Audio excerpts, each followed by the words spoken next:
you to think. Who do you see yourself as? Do you think highly of yourself? I'm assuming that most of you don't.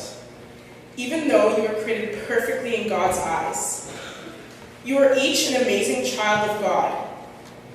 But don't worry, because for the longest time, I completely lost sight of myself as well as God. 2 years ago, I discovered that I had high-functioning anxiety, and more recently, I've come to terms with the fact that I've had depression for the last year of my life. I was no longer in tune with myself. I lashed out at my parents just because they would ask, "How was your day?" I would lie in my bed for hours on end. I stopped caring about school, and my grades started to show it. I separated myself from friends, family, anybody that cared about me. I lost myself. I was lost, and I felt hopeless and useless.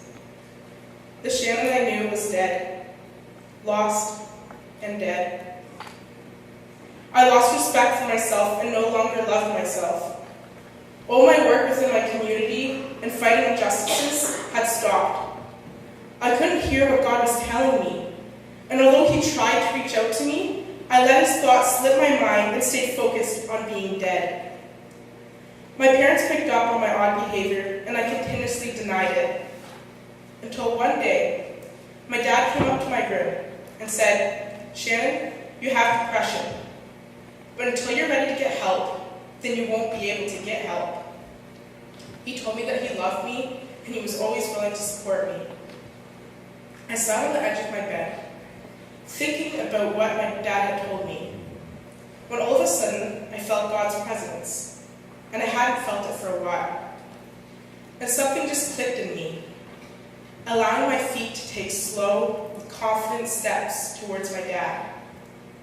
I looked him in the eyes and said, "Dad, I think I have depression, and I want help." His embrace was so filled with warmth and love that it brought my lost soul back to life. I began taking antidepressants, started talking to a psychologist, and continued to seek out support in everything I needed help with.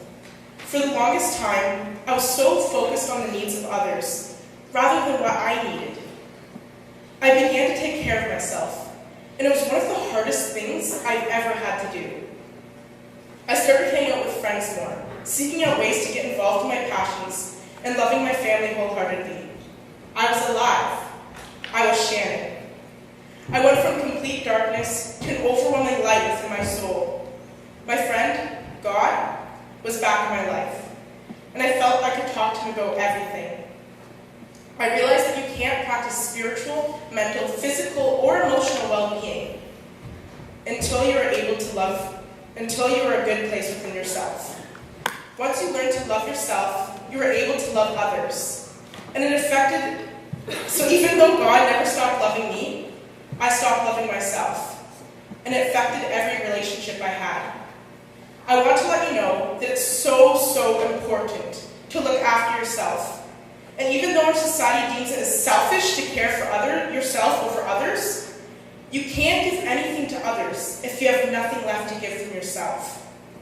Continue to live out your life and follow your passions. You are an image of God and have the power to change the world if you make sure to stay honest with yourself and your own personal needs. Continue to recreate yourself and be who you were before you let all this stuff dim your shine. So keep on shining, friends. Thank you.